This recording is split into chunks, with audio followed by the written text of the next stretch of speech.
know, just why yeah. not share the experience, with each other and share good things with each other globally, One of the things I also wanted to ask you is when you go through musicals, because again, it's a live stage, and I think you shared with us that it's different every time.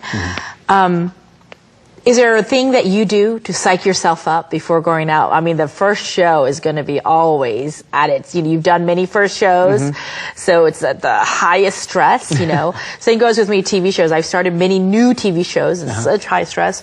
But tell us, about things like that.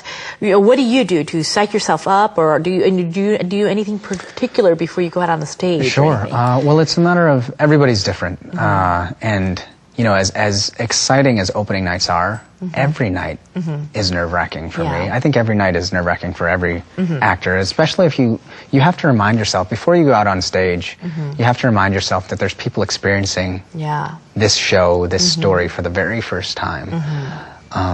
And that's inspiring, and that's exciting, and that's incredibly scary, And all these people bought tickets, like $200, sure. seats, I mean, this is something that I've done, I first did this show in 1995, and, I've been doing this part in Korea since 2006, so I've probably done over 300 performances of the show. Wow. But my 301st performance is going to be somebody's first performance. Wow. And so the energy I bring on my 301st performance has to equal the same thing as my first one, if I'm going to be fair to that ticket buyer. And I think there are ways, there's things that we all do as actors to psych ourselves up. There's physical things to warm up our bodies, there's vocal things, but, right before going on stage, I ask myself a series of questions that range anywhere to try to get me into a present space, like, who am I? Where am I? Where am I coming from? What just happened? So, you want to get your head in the mind space of saying, this is a real person. I'm not being me playing dress up. This is somebody who lives and breathes and in that character role. Okay. And it can get, your mind can get a little messed up. I can understand actors going crazy because if people can't, at the end of the day, sort of separate reality from fiction. There are a lot of method actors who sort of have gone mad because of it. But. Because your wife was a musical star too, do you practice with each other? Do you practice your lines on her? She's my biggest coach. Okay. She's amazing. She's great at her craft. She's great. She understands it a bit better than I do because she studied it at the university, and it's in her bones. Her family. She has a lineage of great artists in her family, and I do too. But they're not established artists, and it wasn't something that I really went in depth. I studied while I started working. I studied with some great coaches in New York and in LA. But when I'm preparing for something, my wife is the first person I go to. Yeah. And she has, about this lineage of artists. Your wife's last name is Varhola. Yes. So something with Andy Warhol or relation to? Her grandfather's brother's son, I don't know what that makes it, is Andy Warhol. So there's a lot of great art that has happened in her family, and her father's an incredible singer, and her uncle was an incredible piano player who played with Louis Prima and the Boys in Vegas. Frank Sinatra wanted to use him, so it's a great. I mean, music and art sort of courses through her veins. So that's great. I can already see your son's already being something artistic. Definitely. We're going to have to go to this segment called Catch a Glimpse.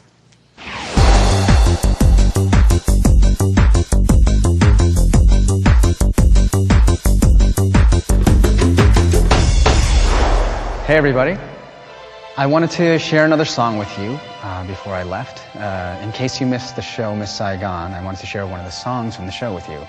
This song is sung by the character of Chris that I played, and it's when he discovers that something has changed within him after his first night with this lovely girl who he doesn't know anything about. And I hope you enjoy it.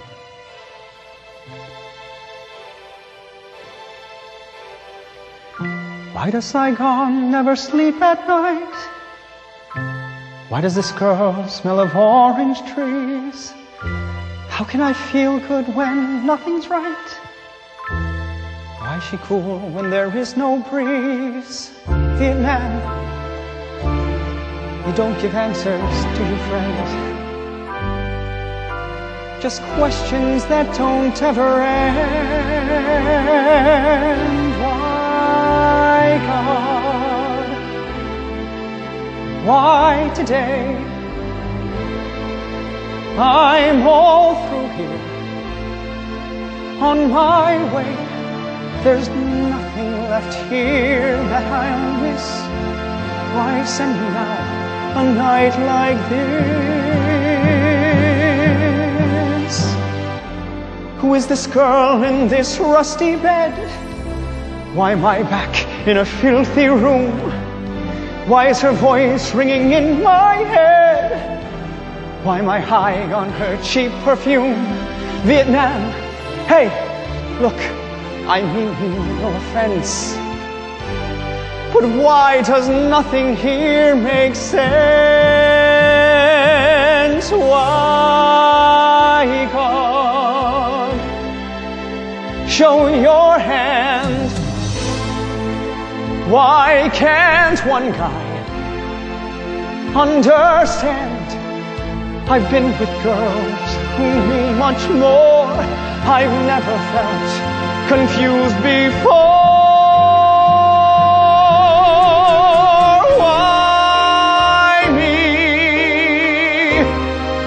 What's your plan? I can't help her. No one can. I liked my memories as they were, but now I leave remembering her.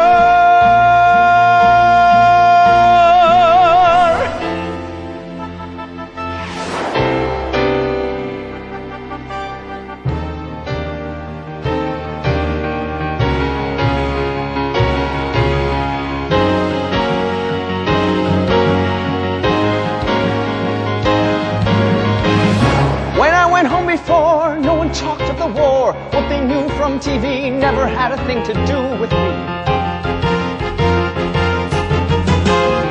I went back and re-upped. Sure, Saigon is corrupt. It felt better to be here driving for the embassy. 'Cause here if you can pull a string, a guy like me lives like a king. Just as long as you don't believe any